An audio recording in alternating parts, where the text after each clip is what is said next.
Welcome to Feminist Founders, a podcast that explores how to create a more equitable world through entrepreneurship. I'm your host, coach and journalist Becky Mollenkamp.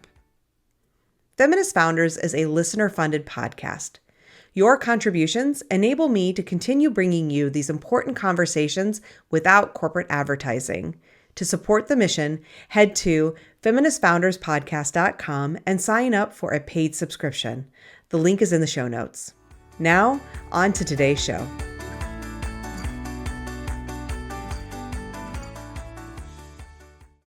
Hello, welcome back to another great episode of Feminist Founders. Today's guest is Tanya Geisler. I'm super excited to introduce you to her. It's somebody I've known for a long time in the world, but didn't personally know. And so I'm so excited to have had this conversation. Tanya is known for her work around Imposter Complex, also known as Imposter Syndrome. I've had lots of thoughts that I've shared here and elsewhere about my distaste for the idea of and the terminology of Imposter Syndrome. We talk a lot about that and hold on towards the end because Tanya talks about a new way she's thinking of this issue, which is Trailblazer Complex, and that got me very excited. Tanya is a certified leadership coach, an in-demand international TEDx women speaker, and a writer who loves to help leaders combat, as I said, imposter complex. And I think you're going to love everything she shared. I really enjoyed our conversation. It started to change my thinking a bit around some of these issues, and I'm excited for you to take a listen and enjoy Tanya Geisler. Hi, Tanya. Thanks for being here. It is absolutely my delight. Thank you so much for having me. We're going to talk about imposter complex, and I have lots of thoughts and feelings about it, which I have shared many times on this podcast. So I know it's going to be a good conversation. Before we dig in, tell me about your relationship with feminism. I mean, I think it's a little like my relationship with breathing, my relationship with like drinking water, it's just, I didn't even know that I had a relationship. It was just, I think it's just here, right? I feel like I'm in right relationship with feminism. I think probably the biggest moment, a big shift for me was understanding the distinction between the feminism that I have known my whole life, which was the water that I'm swimming in, and then intersectional feminism. And that was a big like, oh, it's not all the same thing. We're not all having the same shared experience. We might all be on the same side, and understanding that, feminism is what we all need to be, paying attention to and upholding, but that's not true for everyone. That there really is white feminism, and and then there's the other. And so, making sure, or let me just say, prioritizing intersectional feminism was probably the deke that happened somewhere in the last decade. So probably the first 40 years of my life, it was a pretty, one view of what feminism was, and then around 10 years ago, it shifted. So I think it's an ongoing exploration. It sounds like we're on the same path, because 2014 for me was that sort of big turning point of going from the white feminism of the bulk of my life that I didn't recognize as such, and understanding intersectional feminism and making that journey towards where I am now. So it sounds like we have a similar time frame, which is going to be interesting because your focus is imposter syndrome, which you call imposter complex. And I read that you sort of started to get into that around 2012, which sounds like it was just maybe before a bit of that understanding. So that'll be great, because we're going to talk a little bit about how that shift in understanding around feminism also affected how you showed up with this work. But before we get to that, I would love to know what brought you to, in around 2012, like really focusing on imposter complex. What made you feel like this is the thing I want to dedicate my life to? No one's ever asked me that question in specifically that same way, because I actually have a really concrete answer. And that is, I was invited to do a TEDx talk. That was it. I was invited to do a TEDx talk in 2012. And boy, oh boy, there's nothing like, you are going to have a mic and a stage and 20 minutes max for you to distill what you really think people need to hear and understand. And the theme for the TEDx Women Talk that I did that year was the space in between, what is real and what is imagined. And as a coach, I was like, oh boy, like, how long is this piece of string here? And so I decided, I'll talk about the inner critics. I'll talk about the inner dialogue that we're experiencing. And then I realized, well, that's way too big. So let's pick the one thread that I see ribboning through everyone's experience, and I will say everyone's experience that was coming to my work, right? That was coming to my work. This was the one thing that I was able to pick out. Didn't matter if they'd been on Oprah's couch. Didn't matter if they'd been on the Today Show. Didn't matter how successful they were or whatever they'd been doing.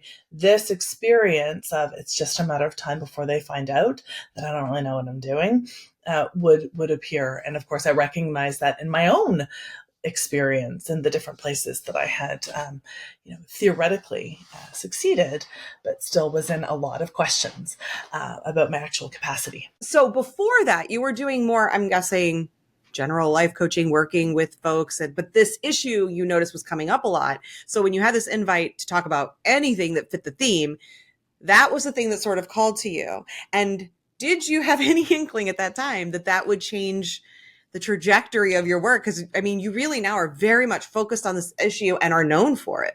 Yeah. I think I must have known at some point because I was sitting at my dining room table with my, a friend, colleague, Jamie Ridler, brilliant creative coach. And she helped me to land the plane on what became my talk, which also became really this body of work that no matter how many times I try to eviscerate it and pull it apart and look at it and like, am I being am I being discerning as discerning as possible? It continues to be the structure of what I teach and how I coach and all of that. So the way it came through so seamlessly, I did have an inkling at that time that I thought, oh, this is important. I understand this on a cellular level. And when you get that kind of clarity, it's like, this might be important. This might be something to actually pay attention to, because I was so clear about how it moved, how it operates. And then of course, over the years, I became much more thinky about it.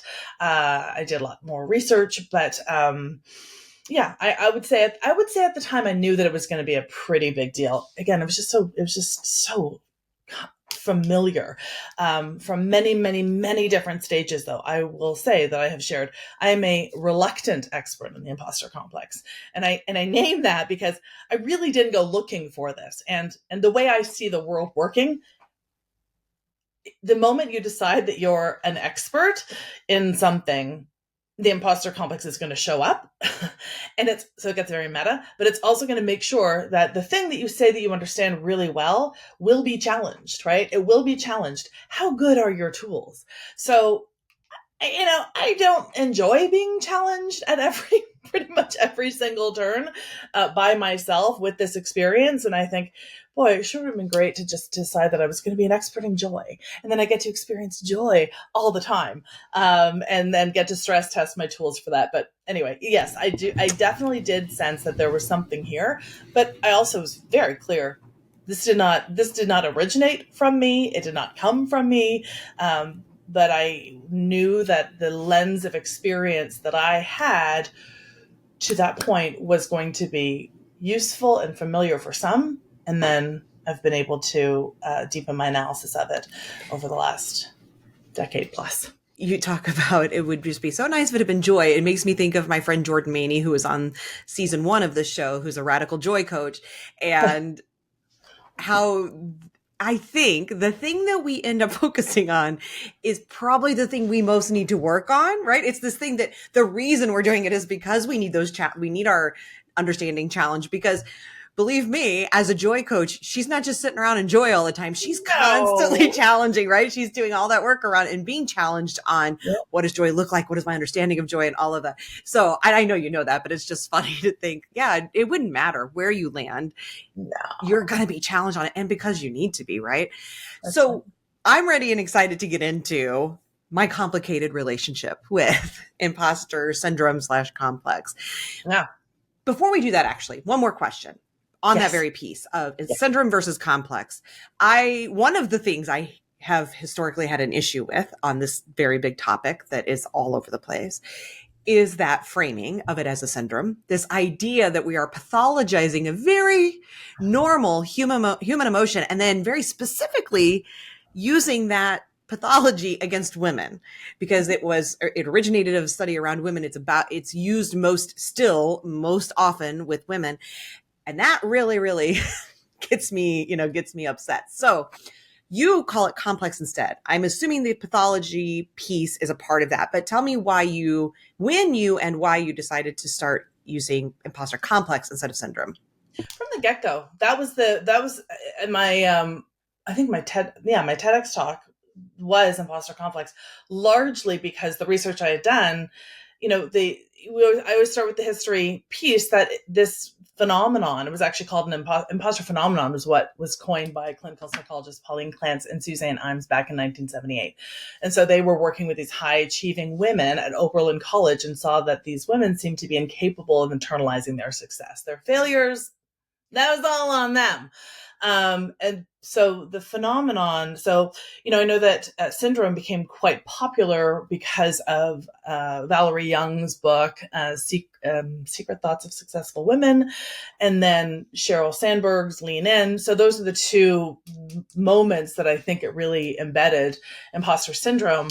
I don't remember a moment where I just thought, there wasn't a moment that I had a conversation with anybody that I thought, oh, this doesn't feel right. I just knew, I understood that a syndrome, is a medical term, and I knew that this was not a clinical diagnosis. And I'm not a big fan of pathologizing, or not a big fan. Let me just say that first, of co-opting medical terms.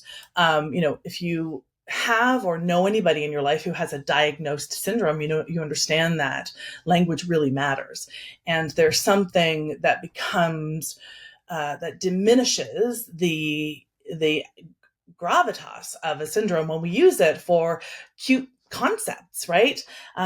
Shiny object syndrome, and it really does start to, just starts to diminish it, and integrity matters. So that was the first piece, and then really I could see pretty quickly that if used clumsily, this idea could become a way of pathologizing the experience, and also a way of, let's face it, gaslighting women in particular, and folks of the global majority. So that didn't sit very well. So I started with complex. Honest to goodness, didn't have any idea what Jung would have to say about that. In fact, I did actually have a chat or an email exchange, I think it would have been an email exchange, with Pauline Clance, who still lives in Atlanta. I did say, because I like the gold stars, I'd sent her a piece of work that I had written. Actually, let me back up and say I was on her radar because apparently not that many people cite their teachers. Not here for that. I'm not here for that in any way, shape, or form. So somebody had seen my talk, forwarded it to her. It became part of her body of work as well. And then we struck up something of a relationship. And then I sent her, I wrote a piece about the 12 lies of the imposter complex, which I still think are really solid. And we had an interesting, a pretty lively debate about a couple of them. But really, I said, I don't know, imposter phenomenon, it doesn't feel great to me. I'm going to call it complex, just see how that goes. And she and I were in agreement. We have no idea what Carl Jung would have to say about that, but it just feels more accurate to me. Pisses my SEO people off mightily, I can tell you that, because most people are, looking for imposter syndrome, but we've sort of trickster moved that a little bit. So people are finding me for both for speaking. Anyway, that's not the point, but just a little insight into that for anybody else who is SEO does matter, And that is why I still sometimes say imposter syndrome, because there is that shared vocabulary to speak to people where they understand. And then when I'm talking with folks about it, it's this whole other journey that they're because very few people are searching for, talk to me about the systemic issues that affect the way I feel about, myself in the workplace. Like they're not searching for that. They're searching like, why do I feel like a fraud, or why do I have imposter syndrome? So sometimes you have to speak to them where they're at. And then it's, as somebody said Alyssa Hall said in season 1, you got to like put the cheese over the broccoli. So like sometimes the cheese is, I say, imposter syndrome, but I'm going to give them all that broccoli about the systemic issues, right? And I'm sure you do as well. So from the beginning, then, you were using Imposter Complex and you had this internal feeling of imposter syndrome doesn't feel right.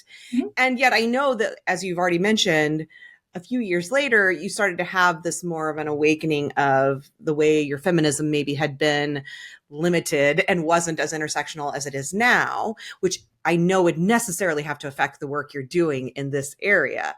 So early on, because I read, I think it was in that particular piece you just mentioned, the 12 Lies of Imposter Syndrome, I believe is where you said that you recognize that your earliest works may have been a bit reductive in your analysis of Imposter Complex, which may have felt like bypassing for some.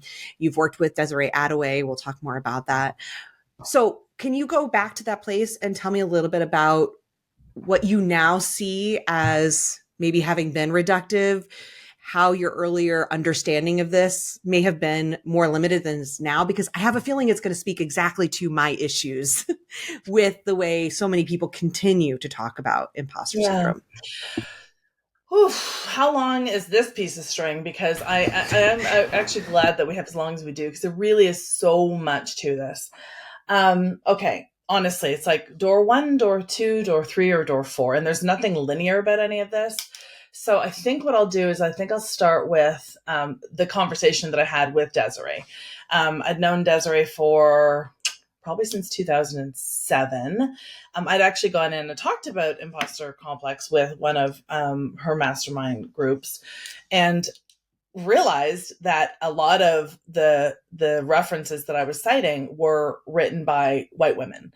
So that was rather telling.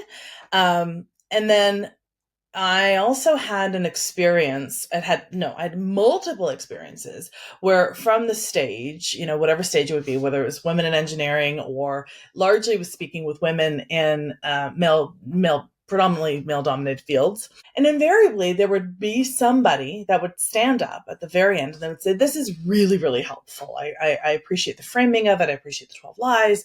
One of the things that I talk about all the time is Imposter Complex has 3 main objectives. It wants to keep you out of action, doubting your capacity, and alone and isolated. So it's going to do this in with really specific kinds of behaviors that it's going to have us engage with, depending on how we have been conditioned. Anyway, so that's, so typically hear that. And then I'll hear, but what do you do when you are being told that you don't belong here? That you actually don't belong here. Right? And almost every time I would hear that and I would think, and I would respond in the way that I would respond, but really it would boil down to some variation of, well, that's not imposter complex. That's not imposter syndrome. You are dealing with, we won't even call those microaggressions. You are being harassed. That is discrimination, right? So like, that's not this. And so over time, I would have to start to, or not have to, I would choose to acknowledge the lens of my lived experience as a white, neurotypical, able-bodied woman of middle-class means living in North America, and recognize that that's not going to be everybody else's experience. But my job when I'm here to talk about imposter complex is to flatten it. So we can say we might not be all having the same shared experience, even though we're in the same shared space, but we are all experiencing this differently, depending on how we are being treated, depending on what those identities are.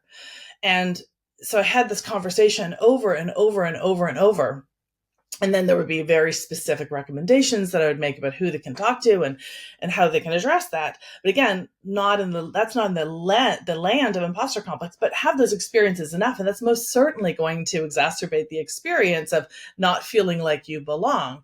But the fact that you have been underestimated, right? Your competence has been underestimated, has nothing to do with you feeling like your competence is overestimated. Those are two entirely different experiences. And so how do we discern this from that? And so the conversation that I had with Desiree led me to start a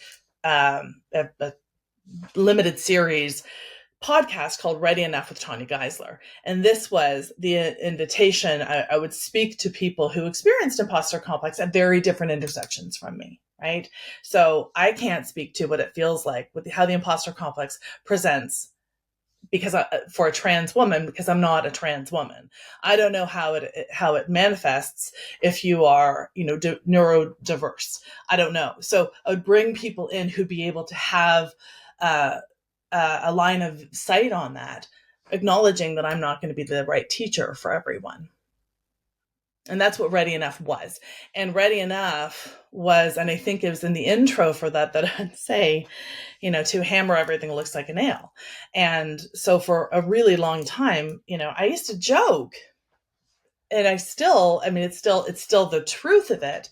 Do you remember My Big Fat Greek Wedding? I do. Yeah.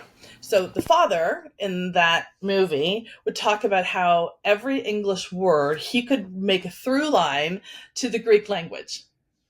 That was my party trick. I could turn everything. I could turn everything into imposter complex. I could see it absolutely everywhere. I could make some kind of link. That wasn't helpful, right? That wasn't particularly helpful. So those are the places that would be reductive. We know it's not helpful to tell people that it's perfectly safe for you to show up exactly as you are. Bring your whole self to work. That's not helpful. That's not actually safe for a lot of folks. Let's talk about Desiree then. Let's start there. So, and I can tell that you love Desiree, and I have done I have been lucky enough to have learned from her in some spaces that I have been in, and she's awesome. So don't worry, everyone. I'll link to her in the show notes so you can go and learn more about her. But when you say that you are that she has coached you and she's helped you with this in deepening this work for yourself, so I hear where you were showing up that hammer nail effect. What did that process, because I know that interim process, which actually isn't interim because it's ongoing the rest of your life, you're going to be unlearning, we all are, but when you first start on that journey, it's really messy. It's messy, right? And you're not ready to apply all of that to your work immediately. That takes time. So what was that messy period like for you? What were you learning from her? How was that affecting how you were thinking about your work? I mean, one of the very first things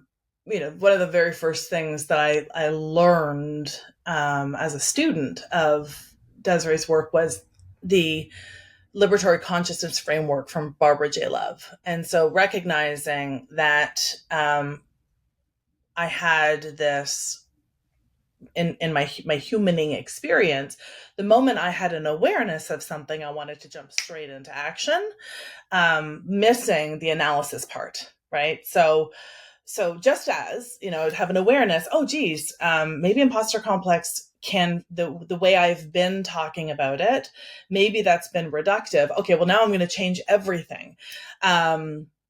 But that was going to miss the analysis piece. So the analysis piece is the really messy part, right? That's the really messy part. That's why people want to just jump into action, because that's, just get her done. So in the Barbara J. Love liberatory consciousness framework, the idea being, of course, and I'm sure, Becky, you know this, but the idea being that the moment you want to change anything or get free of anything, you could even say, including imposter complex, you have to have an awareness of it, and then do your own analysis, and then take action and have some accountability. I think that accountability and action maybe have like swippity swapped at some places, but again, it was coming from a racial justice lens. But as I would apply it to just almost everything, it would be like, okay, I now have this new understanding of something. Now, what am I going to do before I jump straight into action? Ready Enough was named Ready Enough because it was a lovely little nudge to myself. Hey Geisler, you're gonna get this wrong. You're gonna get this wrong. You're gonna fuck up. You're gonna say the wrong thing, and we're gonna be fine. We're gonna be fine. You know how to make repair. And so, if I were waiting though until I was perfectly ready, which is what one of the characteristics of white supremacy culture, perfectionism, I think, is the very first one. You're going to get it wrong. That said, I also think that it's not helpful to be like, I'm just gonna get it wrong. I'm gonna get it wrong. I'm going to divest from perfectionism and I'm just going to swing out. I'm just going to say some stuff. Also not helpful. So what's the place in between? But the Ready Enough was an invitation because most of those interviews, my heart was in my throat because I was going to get it wrong, and I most certainly did. So that's the messy part, right? That's the messy part of the gonna get it wrong. Gonna be messy.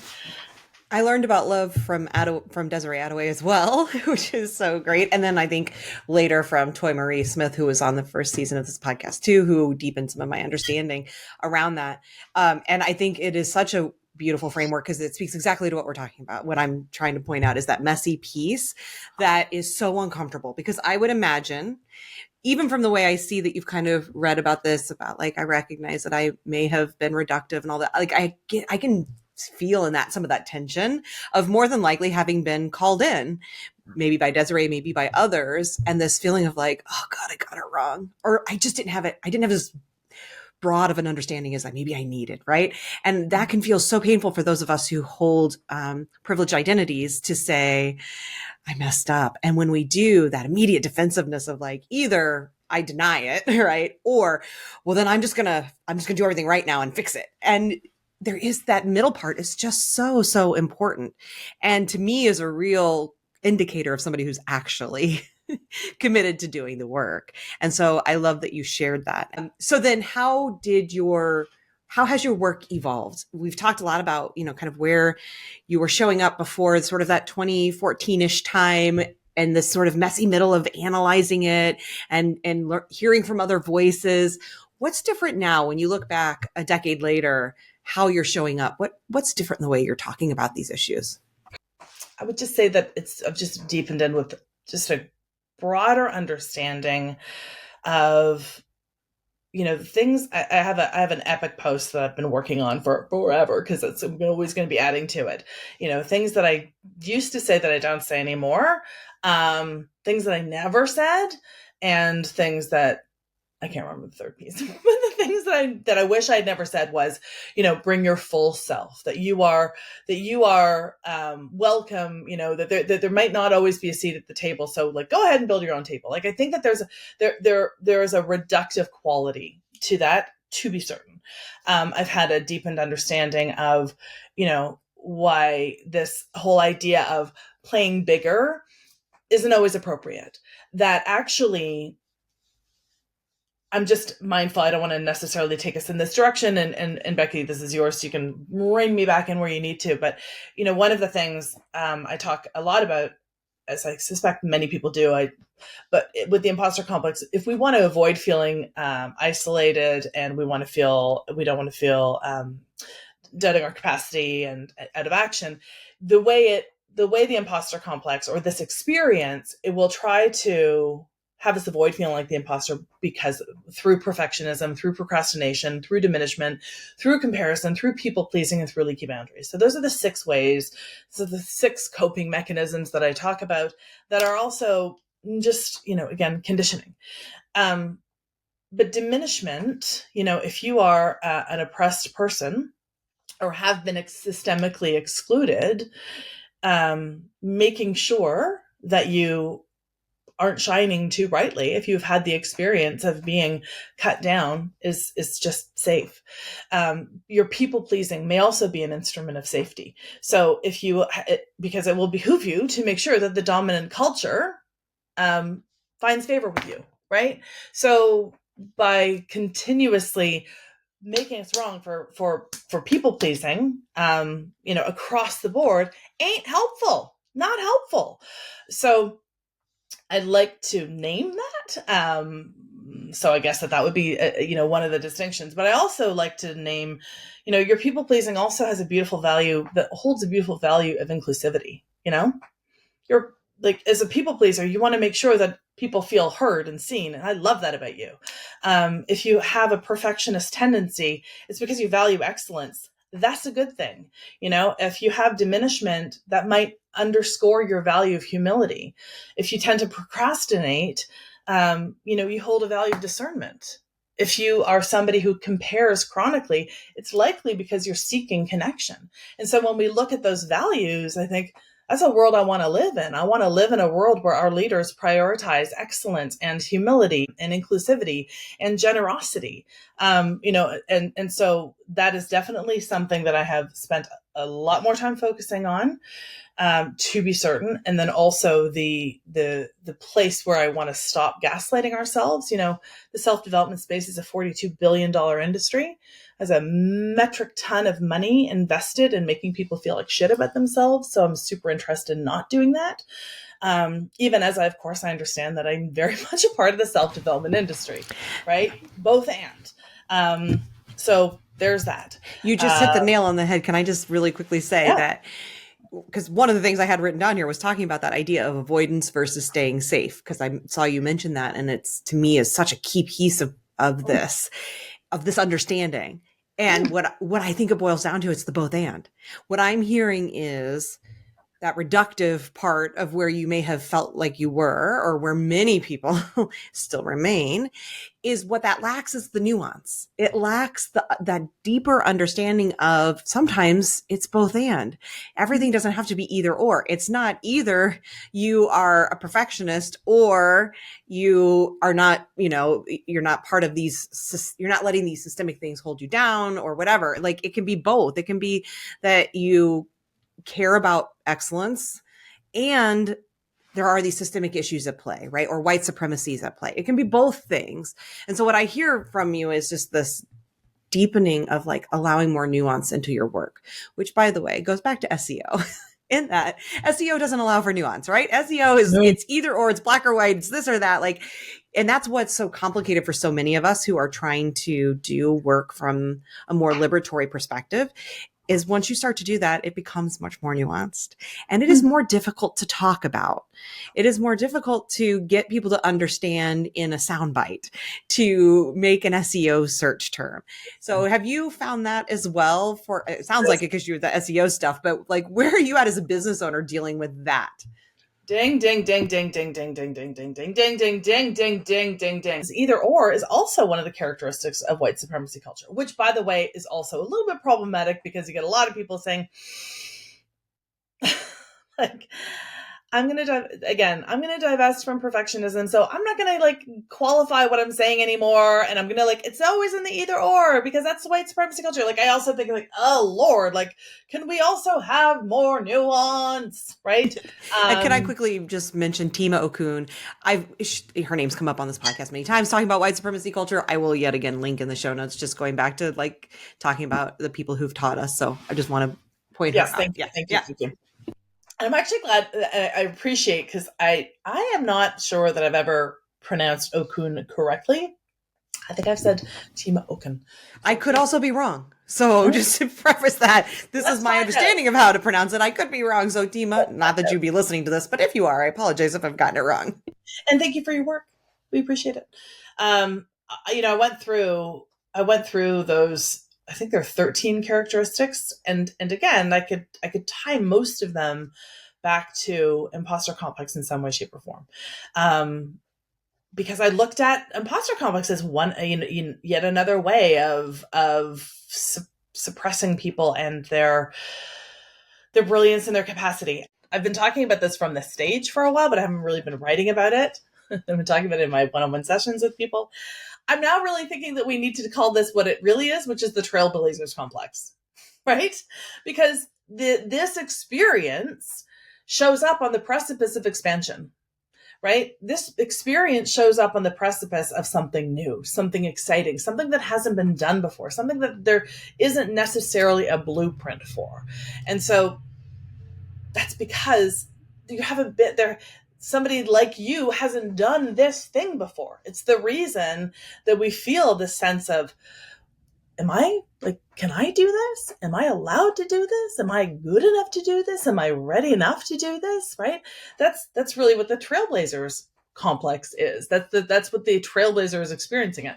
So we've gone from imposter syndrome to imposter complex, and now I'm trying to work with this Trailblazer complex, which is much more resonant for folks. But there is something that's really, there's been so much in the zeitgeist, and so many really important, so many really important pieces that have been written about this. And stop telling women they have imposter syndrome, and HBR, that was, I'm sure we'll link to that for sure. Brilliant piece. Then there was something in the New York Times, or was it New Yorker? It was New Yorker last year. Again, we can link to that. I did a response piece to that because I think, we're sort of going the other way, saying it's total bullshit. Like, let's tear it down. It doesn't exist at all. And I feel like that is also my perspective, is that's not helpful. It's a little like saying, if I identify with experiencing imposter complex and I feel like an imposter, I feel like a fraud, and I want to look at that gets to be mine to address. Now, if I'm talking to somebody and my superior says, you aren't raising your hand in meetings, I'm pointing very specifically to be really super obnoxious and be like that guy, but you are experiencing imposter complex, that's your problem, you need to deal with it. Woo! That gets me like ragey. But it also feels a lot like saying, you're cranky. You have PMS. Now, the fact that I don't, as a matter of fact, have PMS does not negate the fact that PMS still exists. And so this is the place that I'm really curious. Like, it's, as I'm perimenopausal, so this is up for me a fair bit.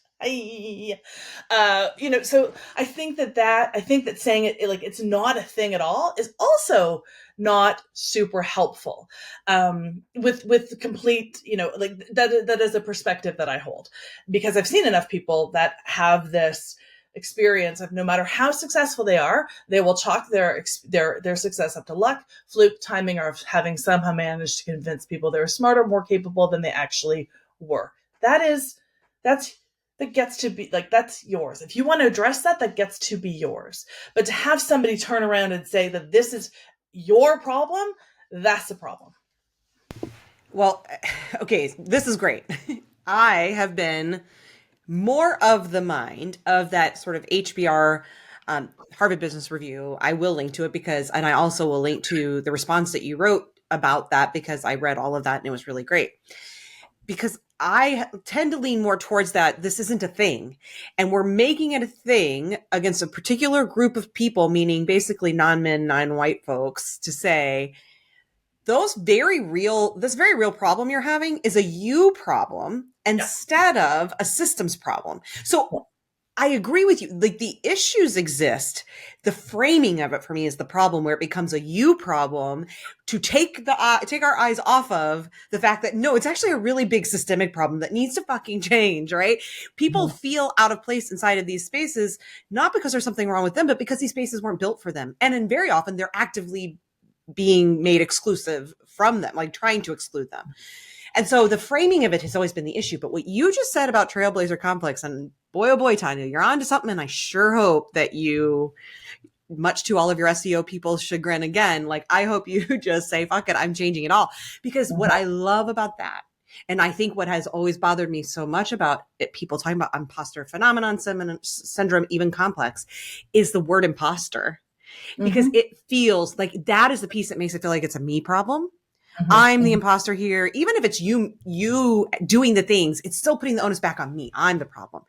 Yeah. Trailblazer feels very different. Now it feels like it's a you problem. You can't handle me. You can't handle that I am here leading the way, that I am something different, that I am like pushing the edges. That feels so much more empowering and truthful to what's actually happening, which is, it's not the individual's problem. It is the system that they're trying to exist within that wasn't made for them. That's the problem. So I fucking love it. Yes, and for me, because that's very clear to me, in inside of institutions and inside of organizations. But what happens in those moments where nobody's watching, where it's this experience of feeling like an imposter, or feeling like I don't know what I'm doing, or I'm not ready yet, shows up in your parenting, shows up in places that are outside of systems and structures and institutions. Because again, I think that that's a very clear line when somebody is, because that article in the New Yorker was so, it's like, I'm not feeling this, I'm being told that I'm supposed to feel this, but I'm not actually feeling this. So I'm not talking to that person who's not feeling it.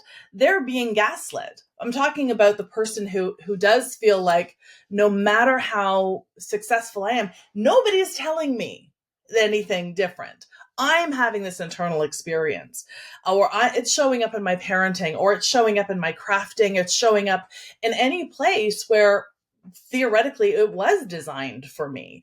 But what you're naming, inside institutions, this is, it's very clear and it's very apparent. And this experience can show up across all facets of our life. And so when that's what I really want to look at, and I may be an executive coach, I may be a leadership coach. At my core, I'm still a life coach, right? So like, what are the places that you yourself want more, but are not allowing yourself to have that experience? Unlike the woman at the end of my talks is like, what happens when somebody tells you that you don't belong here? That's not imposter complex. And this is just me thinking aloud. So, and in no way like saying you're wrong, because I love what you're saying. What comes up for me though is I do have that experience of being a parent and feeling some of these feelings inside of that, of like, I can never get this right. Why does it seem like other moms are figuring it out better than me? All of that kind of stuff.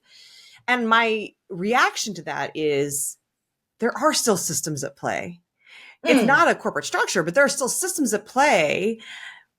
Sexism, misogyny, right? Name specifically for women of color who are doing this. It would be other systems also overlapping that. As a queer woman, there's those issues, right? There's these bigger things that are still, they may not be systems in the way that we think of systems as in like a corporate structure or even a government thing specifically targeting me, but I still exist within this bigger system of white supremacist, capitalist patriarchy that is designed to, I believe anyway, make me feel less than in all the ways, right? And so parenting feels like one more place, just existing as a woman in the world. Forget that, like in perimenopause, aging, right? Why do I feel like every other woman is doing it better, or I should look like the comparison, all of those things that you've talked about? Why can't I figure it out? Why can't I look like her? Why can't I show up the way with the confidence she does? All of those things as I'm aging. I still feel like there are systems at play here. The big system saying, we want you to feel small. We want you to not feel like you're doing a good job. That's the whole point, because we can't maintain this hierarchy unless you feel shitty, right? So I don't know. I mean, I hear what you're saying completely. Yeah. And even within that, I feel like I think it is, how do you find, and this is actually great because I wanted to go here. How do you find that balance in the work that you do between all of that shit, all of the systemic stuff that we can't directly change? We're band together and we're trying, but we can't right now directly change that. And then the internal where we can, right? How I exist within these systems, how I feel about myself within these systems, what I allow those systems to make me think about myself. How do you find that balance? Because I feel like the personal development space, that is that very expensive, pricey place, has a history of focusing only on the you part of that and not the you, how you exist inside of these bigger systems. And that is to me where we're gaslighting people and falling short. If we don't talk about how the you piece of it exists within this bigger stuff that you don't have a direct impact over immediately, we're really selling people short. So how do you in your work balance that? So the first thing one of the first things that I name, and again, I'm thinking about my work almost like almost structured like a keynote, because I always think like, what's the sequence of things that I want people to understand? Like, what's the arc? And usually, I start with some variation of why I give a shit about this, like why this matters to me. And usually I name because we're in a mess. We're in a big old mess. And we all need to start having a lot harder conversations than we are. But it's really hard to have challenging conversations when we can barely talk about the things that live in the wheelhouse of our excellence. So if I can't even talk about, the work that I do or the success that I have with my clients, or feel good about my contributions and my evolving understanding, if I can't talk about that, if I don't have the courage to talk about what I already understand on a fundamental, I've got the data points, I got the proof points, I know that I'm doing a good job, but if I can't still internalize that, how am I going to have the courage or enough courage to say what needs to be said at the dining room table? So I feel like for me, that's and it's the same, and it comes from the same place. Why is it, the process is always going to be the same for me when you decide what's yours and what's not yours, and deciding what's yours means that you can affect change with the same tools theoretically, outside. So, looking at what's keeping you out of action. Is it an internal, is it a realistic objection? Is it an internal dialogue that you're having? Is it an inner critic? Is it an actual person who's in the way? Once we know that, then we have a fighting chance of getting back into action.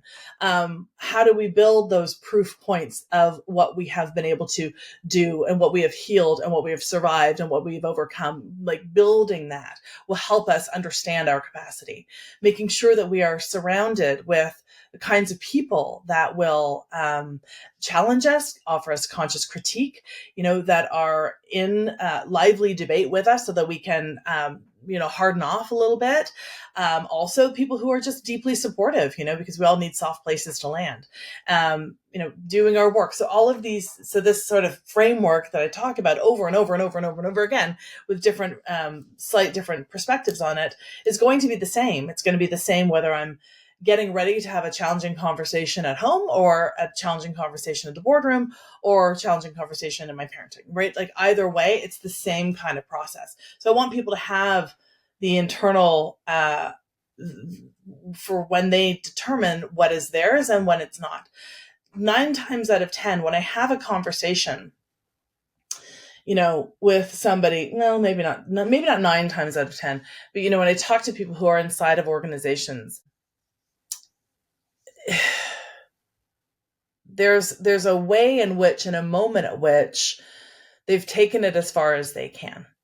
And I bow to Naomi Hadaway's work with leaving well here, and then really determining how do you leave well? What do you still need to pack in your own bag before you go somewhere else? If you've done what you need to do, how do you do that? Anyway, that's a separate idea, but it's linked for me, because I think that, again, it's putting the onus, or if we look at this as constantly something for you to have to fix, I think there's also a time and a place where it's just best to just go and go somewhere else. Is that fair? Is that just?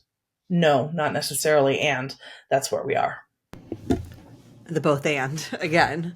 Yep. There's 2 more things I wanted to make sure we talk about in the time we have left. So the first is, I read, and I don't remember where, because I read a bunch of your stuff in preparation of this, but that you talked about faking it till you make it. That is something we hear a lot. And you sort of said, that ain't it. That's not what we need to be doing. So what are your thoughts about the faking it till you make it concept? So I bow to Janelle Allen, who was actually the penultimate guest, on the Ready Enough series.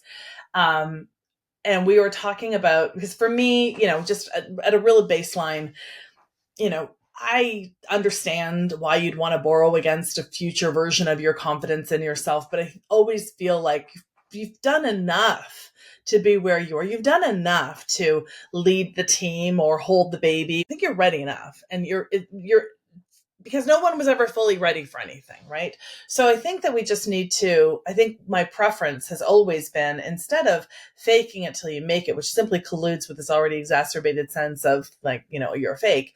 I'd rather people lean into or fully like invest in their understanding of their capacity, of their skills, talents, values, excellence, and root back into that proof positive. That to me has always felt much more affirming. And then I had Janelle on the podcast, and she was talking about how fake it till you make it's actually like a deeply privileged perspective. Like, who gets to fake it? Who gets to have that have that level of grace? And that's not everyone. So I think that was a very insightful. I mean, it stays with me all the time. Every single time I hear somebody talking about fake it till you make it. It's just a really deeply privileged perspective. Not everybody gets to do that. So much of the stuff that's in the personal development space is exactly that, very privileged perspectives. Yeah. The last piece, which I think kind of relates to the fake it till you make it in all of this, which is inside of this imposter complex, is this feeling of, when are they all going to figure out that I don't know what I'm really doing here? And often people that I talk to about this issue, their brain convinces them that they don't know enough, right? And that there's more education, more experience that they have to do before they're ready, or before they'll be taken seriously, or before they can take themselves seriously. How do you discern where that's actually true versus just this imposter complex showing up, right? How do you actually start to see, is there an actual deficiency that I need to shore up here versus this is just my brain trying to keep me quiet, put me down, all those things that you talked about that imposter complex is designed to do?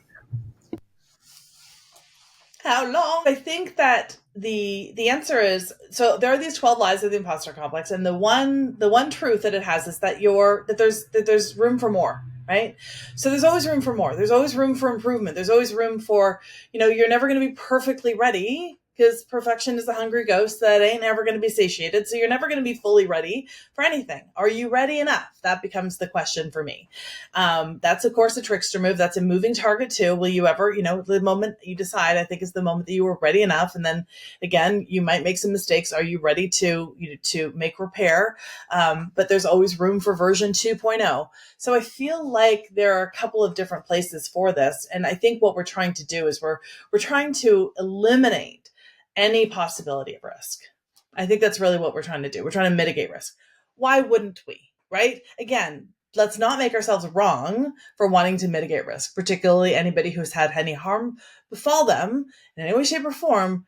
You're allowed to be hypervigilant. Trust, you're allowed to be hypervigilant. And yet there's this thing that you really want to do, and nobody's going to tap you in. So I think your own metric of readiness has to matter here. Your own metrics of readiness has to matter here. So I don't know that there is any one magical moment. I think it's the moment that you decide, which, it is I think that's as old as time.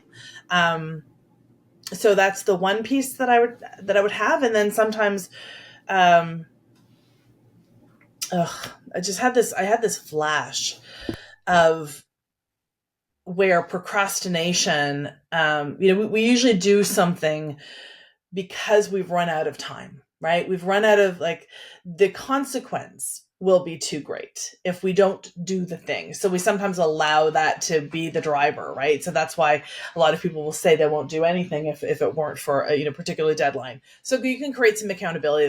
That's usually a pretty good idea. But then I was thinking about, there's a TEDx talk, don't know his name, something Urban, I believe, about procrastination. And he's talking about the someday syndrome. And I just felt a real in my chest, and I don't know who that was about or for, but there is somebody who is, paying attention to this right now and thinking there are all these things there's at least one thing that I really, really do want to do. And I keep waiting to be ready to do it. And I just, like, nobody's going to tap you in. Nobody's going to write you the engraved invitation to do it.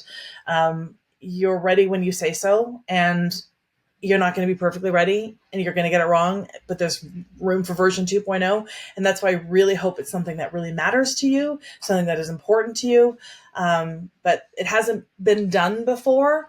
And so, like, it's yours to do. It's so nuanced, isn't it? Because there's that and which can sound a bit like fake it till you make it, in that like no one's going to tell you when it's time and you may not yet feel quite ready, but you are. That can feel a little like fake it till you make it, but I also know it's not quite. So it's Well, very the moment I challenging. tell myself that I have to fake it, I'm going to feel like a fake. I'm just saying, Mm. let's root into what is actually true about your capacity, what you've already built, right? Bishop T.D. Jakes says, your ministry is where your misery has been. And I think that that is, I hold that to be absolutely true. And so if you're seeing that there is something that is missing, that is lacking, I'm highly suggesting that you don't tell yourself that you need to fake it, because that's simply just going to collude with this experience. And I believe you wouldn't be at this precipice if you hadn't done enough due diligence, or if you hadn't dotted enough T's, I's, and crossed the T's. I actually bought that URL, dotted T's and crossed I's, because I say that I get it wrong all the time. If I can get that wrong, I will. I think so many of us can relate. Um, that idea of your misery, your ministry is your misery, feels like it goes right back to the beginning of this episode, where why are you not doing the joy? Well, it sounds like maybe there's the stuff here around the Trailblazer Complex, which I'm going to start forcing you to use. I'm going to use it on your behalf and credit you. That is because this is where your misery maybe has been, is that same understanding. It's what gives you that understanding, because I feel like you are being a trailblazer in talking about these issues in this way, which is probably why sometimes it feels challenging. But that's why I'm glad to have you on, because I will tell you again, as I've said multiple times, I have a very complicated relationship as a coach with this concept of imposter syndrome, complex phenomenon, whatever, for a whole Yeah. host of reasons. Because I felt like once I had my own intersectional awakening, suddenly everything about this felt wrong. Yeah. And I wanted to have you on because of this, because I feel like you are a trailblazer in this area and talking about this very differently, bringing in understanding and a nuance that's so needed in these conversations. So thank you for that. Thank you. Thank you. I really appreciate that. I'm going to add two quick things. One is, because I just think it's such a dickish move that I didn't actually want to be quoted here as having said this, but in my spaces, I will always credit Bishop T.D. Jakes, and I'll say, your ministry is where your misery has been. And I will add, and also your joy, right? Also your joy. I think that also gets to be here as well. I really, really, really do believe that that is true, because I always worry, a little bit about people like, have I experienced enough misery to be able to. And then the other thing too is, I think fundamentally, when everything is said and done, these systems that you're talking about are, thousands and thousands of years in the making. And if we do not have the tenacity and the resilience in our own innate understanding of our own power, it's going to be really hard to tear the systems and structures down brick by gilded brick, unless we have a sense of our internal fortitude, what already makes us who and what we are. It's a little like we can't talk about what's in the wheelhouse of our excellence. We need that's a place that we can drop in. That's a place that we can drop in. And so I'm interested in that. But thank you so much for this invitation. I really appreciate it. Okay, the last two things I want to ask you are, first, for a resource, something that you think would be really a great place for people to start in their understanding around imposter complex or trailblazer complex. Well, honestly, so Black Women Thriving is by Every Level Leads, and it's a report that I think is really important if you're wanting to have a deeper understanding of, particularly I'll name for white women who are listening. I think it's a very it's created by Erica Hines, who's dear friend of Desiree Adaway. I think it's a really important report to be paying attention to. As it relates to this imposter complex work, or this imposter complex perspective, I do think the couple of links that we have, the HBR and then the New Yorker piece, I think are both really, really speak well into the more nuanced conversation. But frankly, that's kind of where I draw the line in terms of, like, there are not a lot of other places that I'm often pointing people to for a deeper understanding of imposter. Well, that's good. And I'm going to also put your replies to some of those things in there as well, because those, I think, are really helpful and wonderful. Thank you. Okay, and then finally, an organization doing good work in the world that you'd like to highlight? Every level leads Black women thriving. That's a really really important. That's a really important study. Thank you so much for doing this. And I think for our bonus conversation for subscribers of Feminist Founders newsletter, links in the show notes, I think I would love to talk to you about coaches, hiring coaches, because you worked with Desiree Attaway, and I would love to talk to you a little bit about like how you know when you need a coach, how you find a coach, how they can help you. Because I always think it's interesting for people to hear like, yeah, coaches also get coaches. Absolutely. Oh All my right. goodness. Yeah. So we will talk about that in the bonus conversation. Make sure you go and listen. And thank you so much, Tanya. Everything, the links to you and everything will be in the show notes. I love this conversation. Amazing. Thank you so much, Becky.